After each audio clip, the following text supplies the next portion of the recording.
Ready graphics? Ready theme? Good evening. For your information tonight. I think that in the 90s we had a lot of female characters in various forms of media who were like strong women, but they were written by men most of the time and still are. And it was like, what is a strong woman though? And it's like someone who's mean and not a team player. And I feel as if what I loved about Murphy and how she felt like an antidote to the kind of options I felt like I had been given. Hi, I'm Jessie Mullins. And I'm Lauren Milberger. And welcome to part 1 of our interview with Sarah Marshall. We are so excited about this interview. We have been wanting to do this for a while, as has Sarah, and we had so much fun. When we say there was so much that we talked about that we had to make this 2 parts, we're not kidding. We covered everything we had hoped to talk to her about and then discovered a million more that we're going to have to talk about again on the next one because 2 episodes were not enough for us. We talked about Sarah's love of Murphy Brown, obviously. We talked about 90s culture. We talked about feminine representation through the media. We talked about the 1987 year of the bimbo. Personally, I appreciated that we talked about Lord of the Rings. I know you'll all be surprised to hear that. So new listeners to the podcast who are fans of Sarah's and her podcasts. She has You're Wrong About, which she will talk about, and Why Are Dads. Welcome. We just want you to know that you can definitely keep up with both parts of our episodes, whether you watched Murphy Brown or not.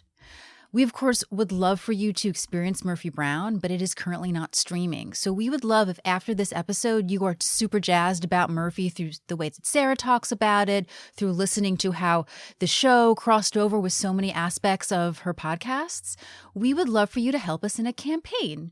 We are tweeting or Instagramming at all of the streamers, particularly HBO Max, because it is a Warner Brothers show. So Hulu, Amazon, Netflix, all of them, to get Murphy streaming.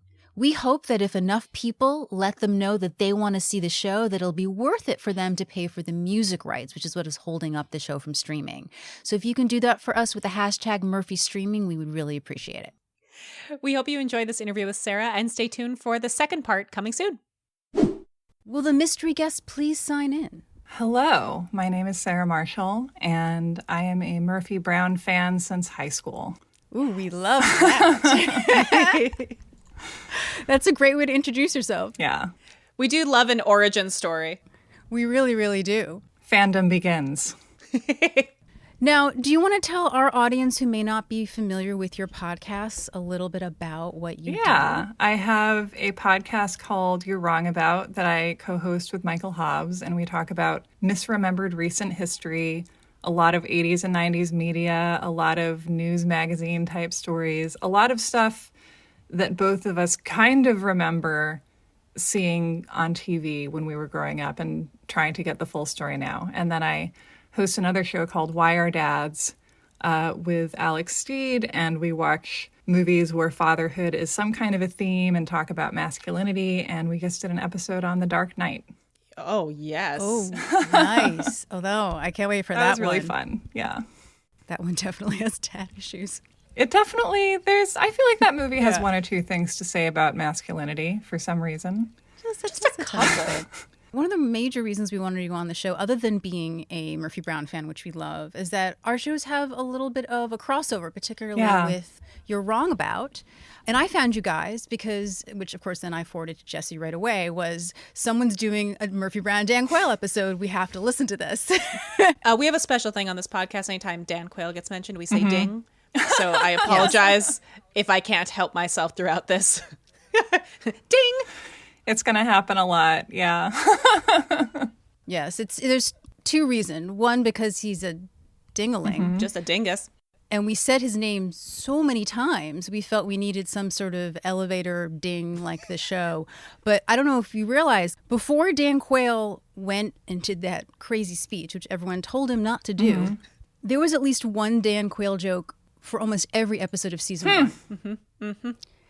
No one knows if he knew that they were mocking him, but they mocked him a lot. And I feel like that is one of the reasons I love this show is that, and the reason I do my podcast now is, as a kid, just kind of trying to understand not just actual news stories, but sitcoms, because I also loved designing women. I watched a ton of TV Land and Nick at Night. I would just watch anything that was on. And a lot of sitcom writing, and I think Murphy Brown and Designing Women both did a really good job at this, is like very much about what people are thinking about and what we want to debate, and characters kind of taking on these roles that I think seem maybe weird if you're used to the TV of today, which existed in a world where like we didn't need sitcoms as public forums for discussion, but like I think we did at the time. I remember that was something we discussed when the revival was coming up, was what is Murphy Brown during the social media era? Yeah. How quickly can we turn over? How the idea of being a topical show during a time when everything, the news cycle has just shrunk to incremental portions compared to what they had. So this idea of what is this world now when everyone's on the topic the morning of it may have changed. The water cooler series, that's not a thing anymore. Whereas if you're watching something, week to week, you're going to the next day, because everyone watched it, you're going to talk about it. And that's something that doesn't happen anymore. And I think that there are a lot of people who, because they didn't grow up on it, that's sort of the discourse now on Twitter about WandaVision. Well, one article, I should say. So maybe I shouldn't give it that much power, but brought up this discussion of this reviewer, if you guys aren't familiar, who doesn't like the fact that it's episodic, even though it is a show that is paying tribute of an episodic series. It still went over his head because it's someone who's not used to that idea of having to wait every week. And how, so just episodic in that it's coming out in weekly installments? Yes.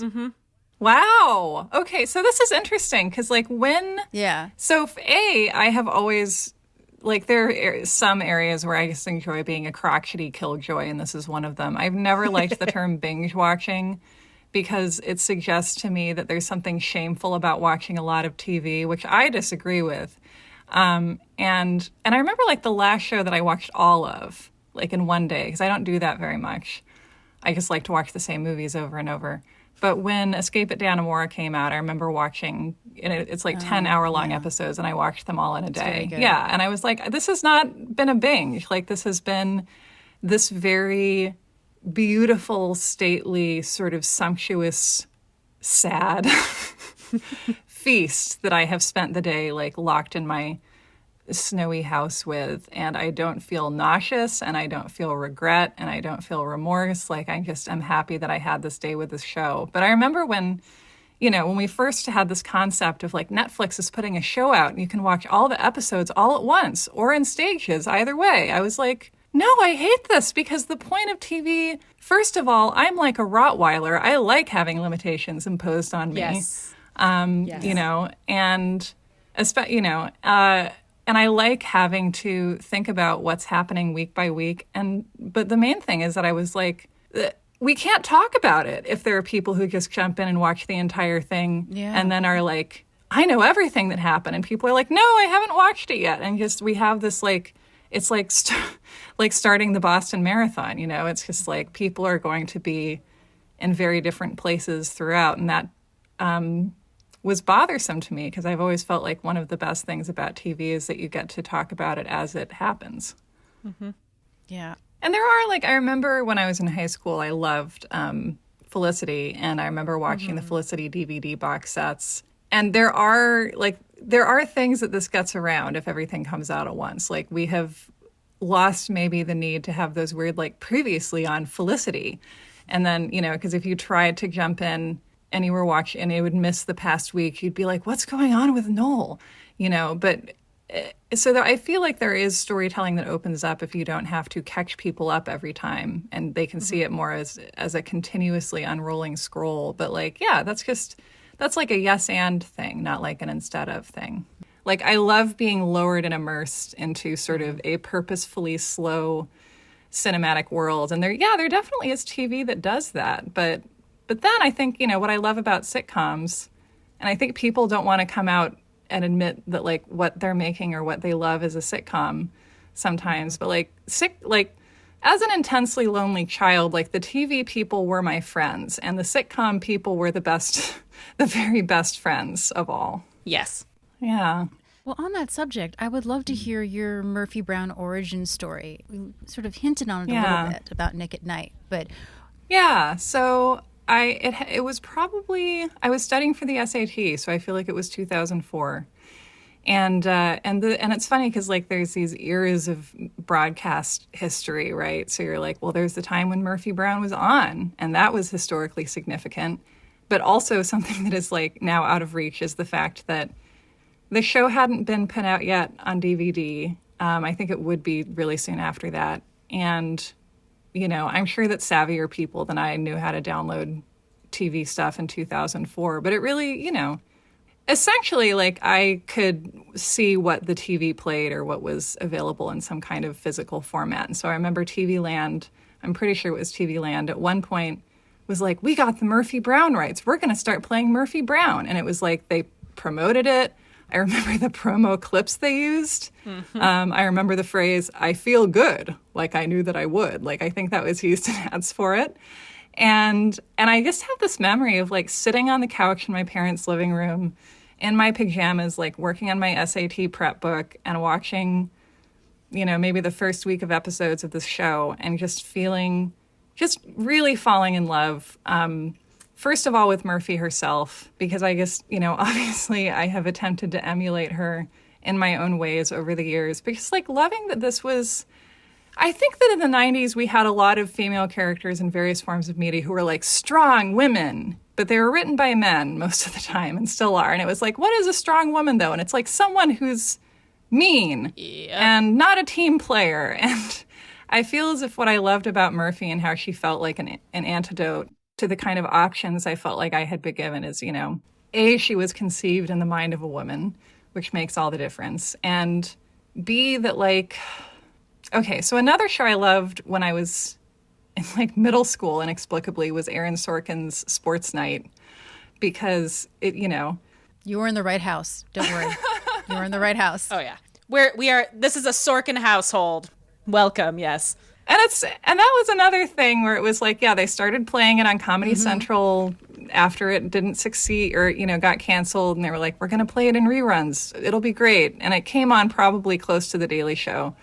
And I loved that show, too. I loved that it was a workplace family show. It just made me so happy to be in that world and with those characters. But I definitely absorbed this concept of, like, Felicity Huffman is a character who's, like, great at her job, but a total mess everywhere else. I think they actually have, you know, Jeremy say that at some point when he's writing a letter to his sister. And, you know, she's, like, amazing at work, but a basket case everywhere else. And I remember when... was it The Newsroom? The show was Jeff Daniels. Yeah, when that came out, I remember they did kind of that same. I feel like The Newsroom used a lot of the tricks that worked in Sports Night, but that had become a little bit overused and hacky by then. And they did the same thing with Emily Mortimer's character, but it was just like, I was older. It wasn't the mechanics of the ride weren't as well disguised. And I was like, this is insulting. Like, it's okay for a woman to be good at her job and like, not have meltdowns about everything else. Like, you don't buy competence in one area by being incompetent elsewhere. And so, anyway, that's a long-winded way of saying that I just loved that Murphy was, like, successful and tough and humiliated men for a living, and also, like, had this wonderful work family and is a dimensional character and possesses, you know, humility and has a painter who kind of lives with her. That was a big thing for me, too. Yeah. I just want to find my own Eldon. Eldon is truly everything. He is just the best. I think we all want to find our own Eldon. Well, something that really sort of, intersects our shows, as I mentioned, is this, this sort of fallen women of the 90s. You wrote that wonderful article on Tanya Harding. But something that I love that you said on the show was you called 1987 the year of the bimbo. Yeah. And that's actually what it was called. I didn't even come up with it. Oh, it was? Oh, I didn't realize that. I completely... Yeah. Isn't that amazing? Oh, no. No, that's real, Lauren. That is so real. It's like the year of the woman. It's like, that sounds like a millennial joke, but they just called it that. Oh, that's horrible. I can't believe... And I'm actually surprised I didn't realize that. You know, there's a lot going on. But what I think is so interesting about that, which we can discuss, is that... So Murphy Brown premiered in 1988, which means it was in development in 1987. Yeah. And something else also you've touched on the show is the idea of this is around the time when news people were becoming stars. And how can they separate themselves from the story when they are part of the story? And that is definitely what sparked Diane English to write Murphy Brown. I wonder if this was in kind of, I don't want to say retaliation, but sort of a, it feels it, right? But a reaction, that's a better word, to the year of the bimbo. Well, and specifically, I remember that in the first episode, I feel like they basically combined the Dukakis and Hart campaigns. They did, yeah. Because they had a female vice presidential candidate who was alleged to be having an affair with Tony Goldwyn. And by the way, like, I haven't seen that episode of TV in 15 years, but I remember it was Tony Goldwyn. Of course I remember, like, it's, and do I remember, when the trash gets picked up? No, but doesn't matter. Like, your brain prioritizes the important stuff. And if you're listening to this and you're 16 years old, just like learn the stuff you really need to remember now, because after you're 20, it just really starts to degrade. Yeah, and I feel like that was like directly in response to that election cycle, and specifically the three women who are alleged to represent the year of the bimbo are Donna Rice, who was the woman who was photographed with Gary Hart next to the monkey business, which you should never name a boat, and he was, this attractive potential frontrunner presidential candidate who the narrative was that his campaign was destroyed by basically the fact that he was asked about, this attractive woman and like, was he fooling around with her or not? And he was like, that's not anyone's business. And it was like, no, it is our business now because it's the late 80s and it's our business now.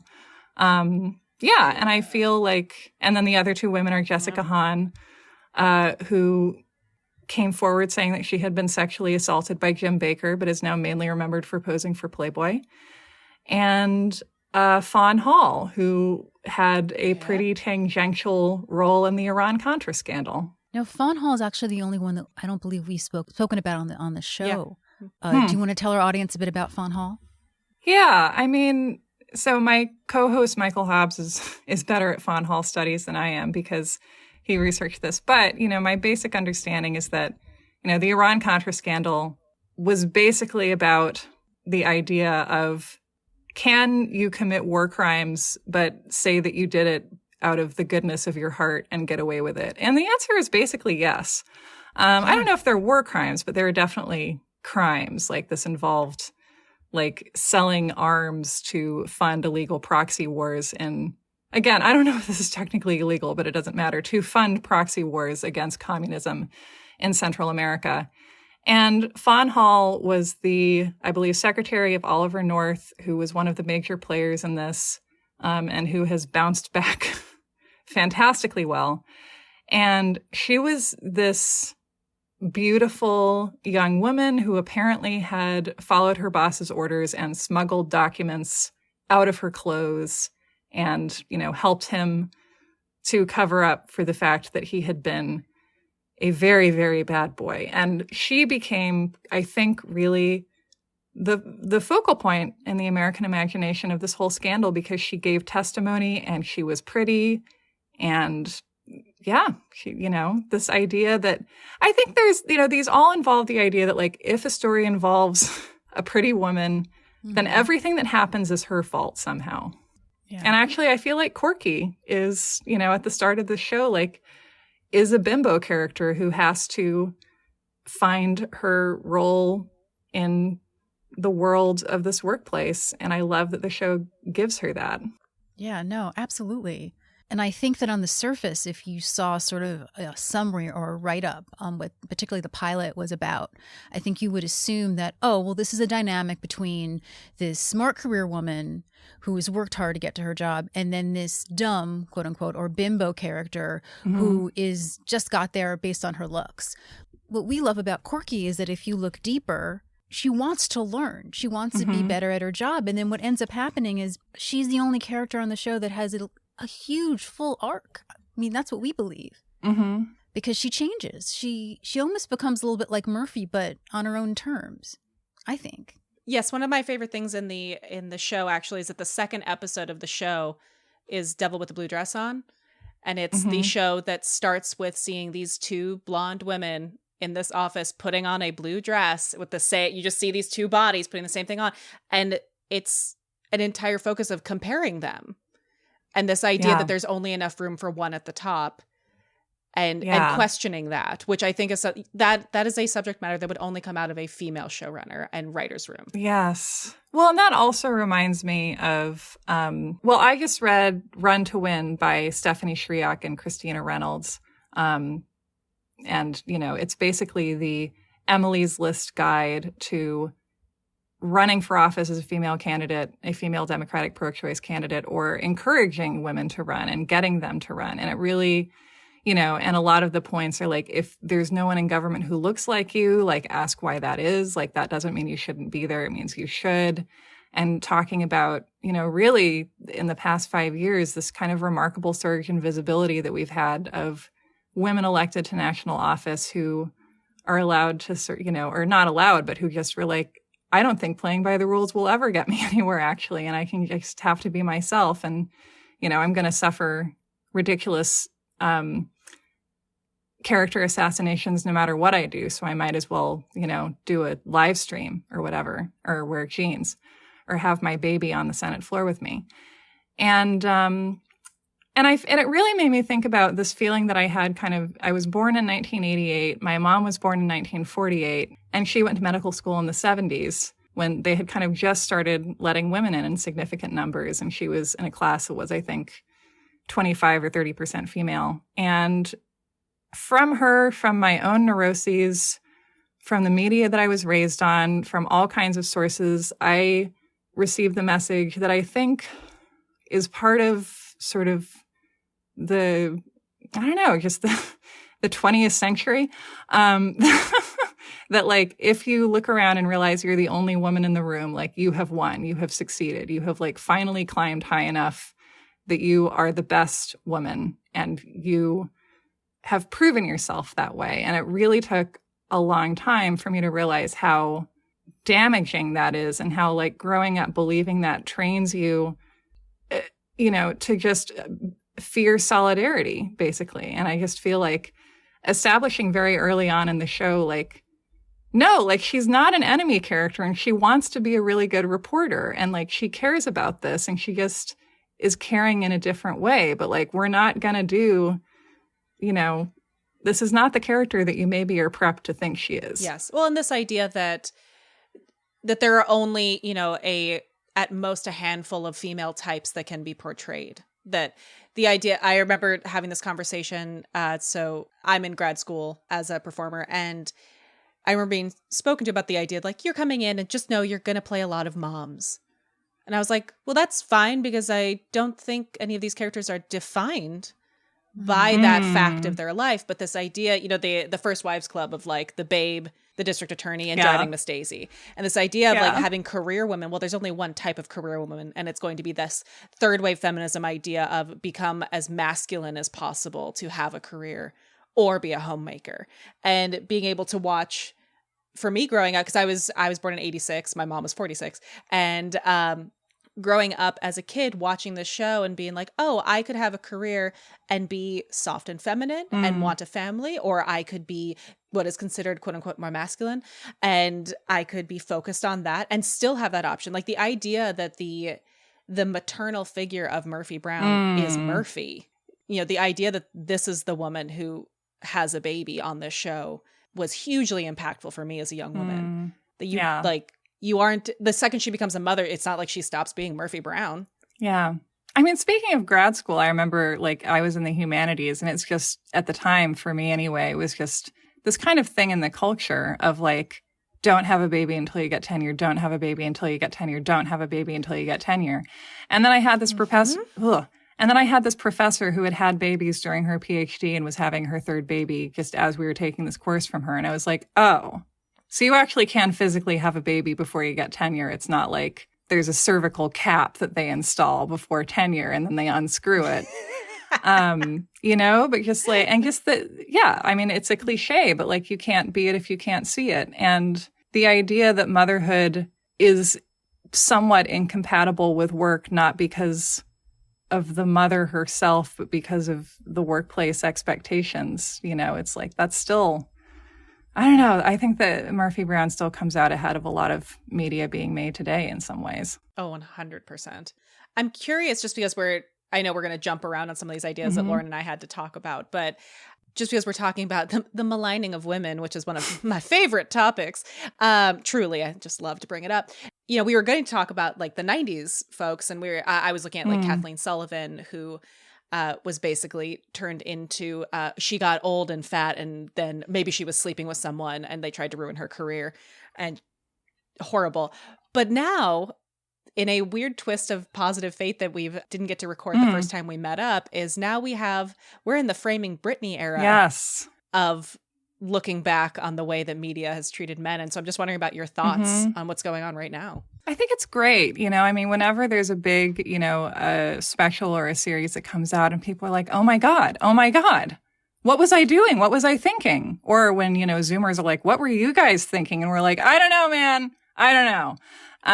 It's wonderful. And I feel as if that is like another milestone for the public. And just because I think we learn through repetition. And I certainly am fond of repetition, as I've expressed through my TV watching habits. And yeah, I think that just if you hear with all these different stories, like the thing we did wrong was just listening to the voices, both external and internal. I think that it's meaningful to realize again and again that the thing we did wrong, both as a culture and perhaps as individuals, if we had skin in this game personally, is, you know, listening to that voice that says, like, if it feels good to see this person as subhuman, then by all means continue, because she has all the power, because she's so rich and famous and you have none. And I feel as if, you know, on a broader scale, like it's impossible to say how much good and bad and the balance comes from just having the kind of technology we do. But I do think that, like, we know in a way that we didn't before that a lot of people paying attention to you at once isn't necessarily an asset. And it is interesting to look at the way that I'm looking at some of these people that we've talked about, and even, you know, looking at the female journalists that often come and guest star on Murphy Brown as well, the Monica Lewinskys, the Anita Hills, the Anna Nicole Smiths, and this idea of a lot of this felt like fact because enough places picked it up and ran with it like it was fact, that people felt like they had done the laziest due diligence by, well, multiple major stations are saying this, so it must be true. And this thing that I do find heartening about the Twitter era, even though Twitter tends to give me anxiety as an actual human, but this idea of, you know, having a platform for more people to question who we're listening to, especially when just like these shows are being written by men about quote unquote strong women, a lot of the things we're hearing from are from male mouths. Yeah, I mean, I know that a lot of this discourse that's been happening and listening to your podcast and even just the Anita Hill movie that HBO did, I started to realize that even though I consider myself a forward-thinking feminist, that the media as a young child had still gotten into my head. And subconsciously, there were certain things that I thought or subconsciously were framed that were not true. The one that comes up the most to me right now is Anita Hill, but it's or even Amy Fisher. There was so much I didn't know about Amy Fisher. I grew up in New Jersey, so her being from Long Island, that was a huge story here. I knew a girl named Amy Fisher who couldn't order pizza because everyone thought that she was pranking them. That's like Tony Hawk trying to get a rental car. Right? So it's really scary that even if you think, oh, well, this media has not affected me in a bad way, when you're very young, it really sort of seeps in to be fact. You see as fact. Well, and I feel as if it's not even facts so much as attitude. Like the facts definitely get mangled intentionally and unintentionally in the telling, even if you have a ton of media, it turns out, and a ton of instantaneous media. But, you know, I feel as if, too, like one of the things that we get with these scandals, and I'll always speak in defense of scandals and gossip. Like, we need scandals. And I feel like one of the things the Trump administration did was give us weirdly like a wholesome way to get scandals. Because, like, you know, there are certain people affiliated with the Trump administration who I think are vulnerable. Like Claudia Conway comes to mind. But basically, if you want to be scandalized by and judgmental of Steve Mnuchin, like, have a ball, you know, like, his power is not illusory, is it? Or it wasn't, or it isn't. You know, but I think, like, one of the ways that we use these scandals to, you know, we look at them to learn what our place is in society. We kind of see them starting when we're very young. And especially, you know, we figure out, like, who am I allowed to sympathize with? Like, what is bad behavior and there is, you know, this very pervasive idea that we show what kind of person we are by how we react to a story. And we have to do that performative, you know, Monica Lewinsky is bad. It's bad and stuff like that. And I think it's uncomfortable to sort of sit with the idea that, like, I don't have to pass judgment on these people. It's really not my business. Like, if they're not hurting anyone except themselves, then, like, I am not outing myself as less able to survive in the world or less possessing of a moral center by refusing to say whether what someone did was, you know, unconscionable or conscionable or whatever. Like, my reaction to all stories is like, well, people do everything you can think of, and sometimes it happens on Long Island. Yep.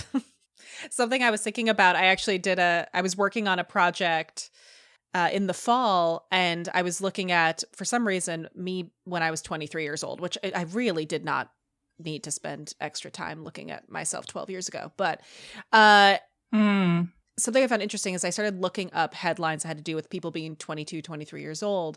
And the first two that came up were Monica Lewinsky and Sydney Leathers, who was that's the pseudonym of Anthony Weiner's supposed text friend. And something I found so interesting is that both of these females had interviews where they talked about how young they were. Yeah. And how they're like, I'm a good person. Like, I'm involved in this thing, but also, like, he was the adult in the scenario. And then immediately juxtaposed with the either the heading of the words in front of them on the interview or them actually being said to their face that they had destroyed someone's marriage. Oh my God. And I was like, oh, but I grew up with that idea of a home wrecker. Like, that Yeah. phrase was something I grew up with and never questioned until I was an adult. Oh yeah. Which is fascinating too, because we live in a country where, like, people are kicked out of houses for not great reasons. Houses go into foreclosure. We have all this predatory lending. So, like, there are homewreckers in this country. They're not women who have affairs. Yes. Exactly. Literal homes are being wrecked. Oh, that's great. Yeah. And also, and again, like, this is an idea that I grew up with too.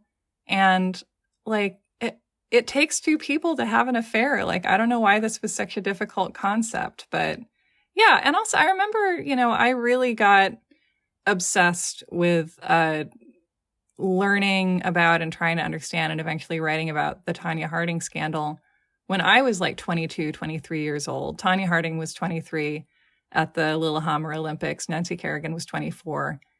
And because at the time I was that age and I was like, oh my God, like, I'm a baby. And so they were babies. And you just don't notice that when you're a child. You're like, they're adults. It's fine. They can handle themselves. Yep. And I think just as, you know, having been a child in the 90s and then looking back at everyone whose scandals I saw when I was a child and they were an adult. And now as an adult, I'm like, oh my God, like, none of you were old enough to be, and like, they, you know, and to have no support. Like, if you're, you know, a congressman who gets stuck with his hand in the cookie jar, like, you have staffers, you have lawyers, you have advisors. Like, if, you know, I think one of the key things too is that, you know, the women who become, you know, the homewrecker or the bimbo or whatever, like, they're without a support network in this story. I was just working on a project where every character except for one was named by a title, and all of the females were named by their relation to the male roles. So it was a mother, a bride, a daughter, that kind of thing. But if the men were gone, they had no identity. And these ideas of being a bimbo, being a homewrecker, all of these things are based in a gender role. Yeah. It's through a lens that is not their own. And we're all getting limited by a stereotype at some point when we're being received. But those particular phrases are so highly gendered that it's interesting to look now through today's lens at them. or to hear them come up in comedy. Yeah. And it's actually funny because the word bimbo originally just meant like a strapping baby, which makes sense. And then it migrated over to like the scary feminized. Yep. I saw an interesting, went down a hole on social media where they were talking about what is the feminine version of emasculate. Defenestrate. Some English professors were coming in and were saying, actually, it is emasculate. It's to take someone's power away. But we created this word when men were the only ones with power. So we put the male mask in there because we've been emasculating women forever. So there isn't a term for that. It's only for men because they were the only ones with power when this word was created. Wow. Yeah. Right. How do you emasculate a woman? You just take away her little tub where she brews beer until she gets accused of witchcraft, obviously. It's a beautiful tub. I love my tub too.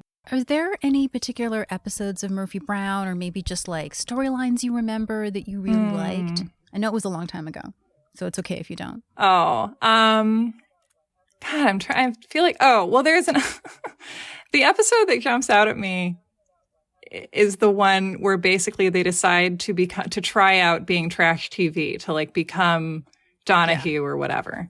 It's really good. And we love that one. Yeah. And just sort of, and I feel like that, I just love it when a show gets overt about like what is happening in media and where is our place in it.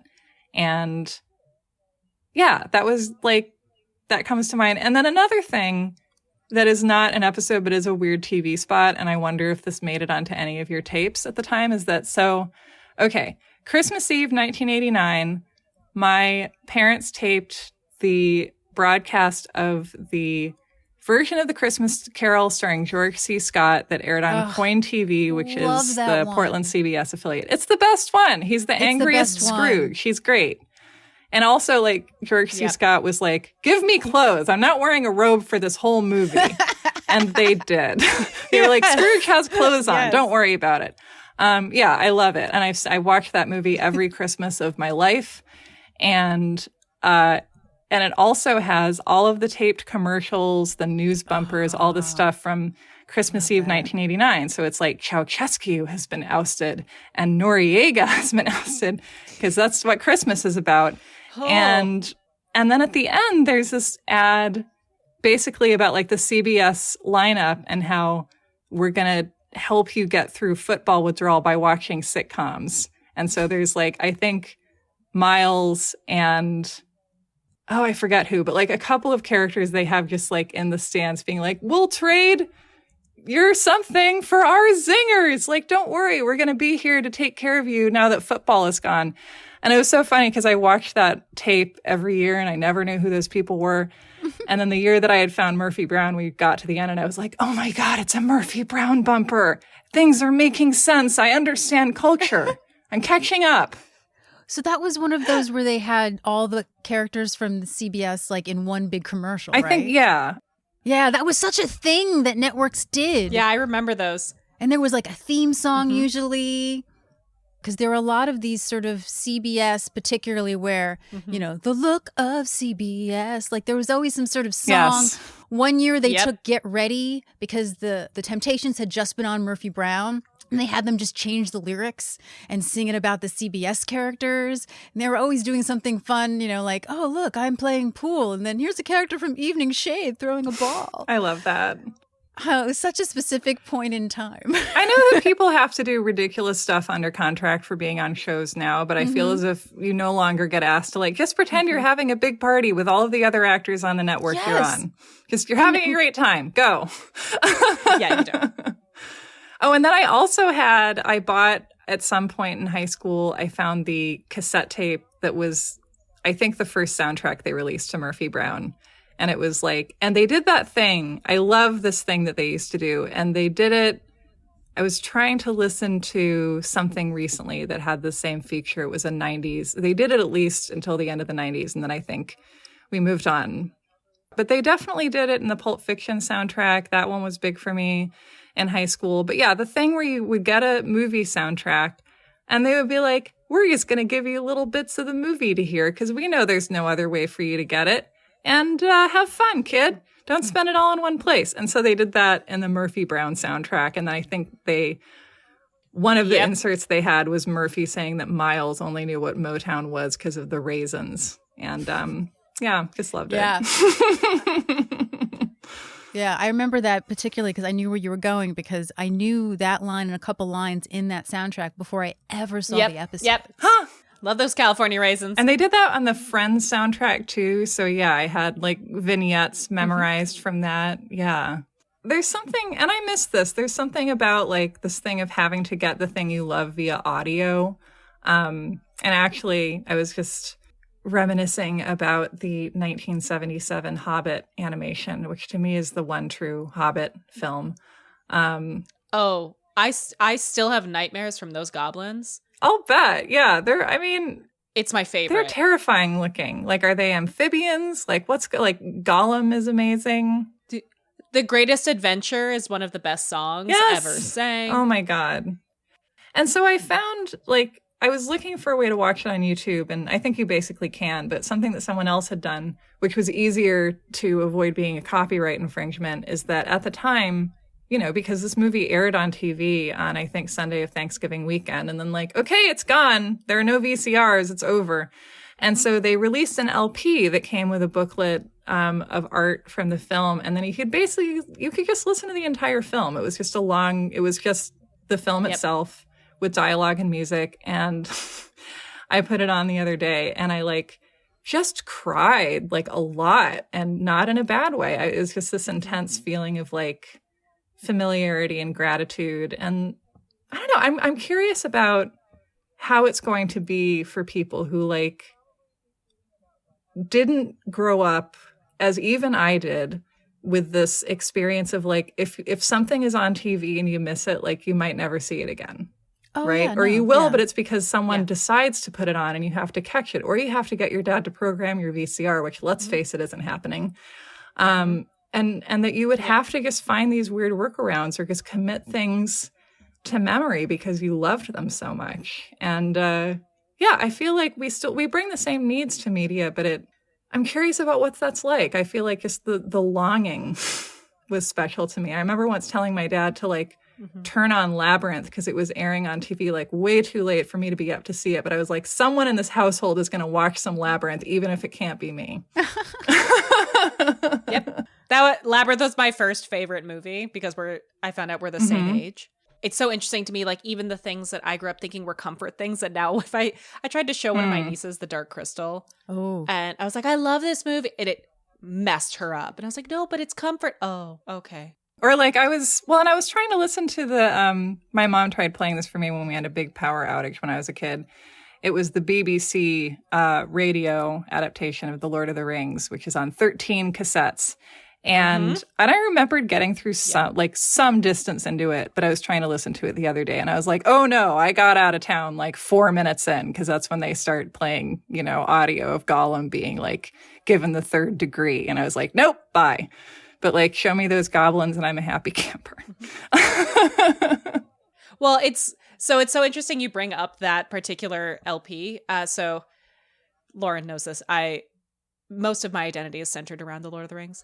And my birthday every year in March, we do a full marathon of the extended editions. And we make all of the meals, and it's a thing. But when we went into lockdown, part of my coping, while I still felt comfortable running outside before we were like, oh, don't run through each other's breath, was I would run, and I ran to that LP. Because it was comfort. It was like, it's again to that idea of, you know, going back to things that we know what to expect. I was like, that wobbly voice singing The Greatest Adventure just felt like home and safety. And even the Goblin song was great. It was inspiring. I'm running away from goblins. Like, but the way our brains go back to these things to your point, that I think held a higher stake in my mind and my heart because I didn't know when it was coming back. So you were so focused on it because you had to absorb it. Yeah. Yes. Totally. And those are the things I think of when I'm in need. Yeah. And just that, and I'm sure there's something intrinsic to childhood too, where just if a memory is that deep, then there's just something maybe intrinsically emotional about it. And I think like thinking back to just like, why was I crying that much. Like, and then at the end of it, I just like sobbed. Like, I really like sobbed when Thorin died and just the whole story of it. And I feel like, to me, there's something extremely special about realizing that you can connect with who you were when you were like 4, you know, or that you can see the same images, you can hear the same sounds. You can access that little person and like remember what was scary and what was exciting and what you wanted and how you reacted to things. And yeah, I'm getting weepy. I love TV so much. Thank you so much for listening to part 1 of our interview with Sarah. Stay tuned for part 2, which will be dropping soon. If you would like to follow the podcast, you can follow us at Murphy Brown Pod on Twitter, Facebook, and Instagram. We're also at murphybrownpod.com. Or you can email us directly at murphybrownpod@gmail.com. Yeah, we would love to hear your thoughts on the episodes or any questions that you have. Talk soon. Bye.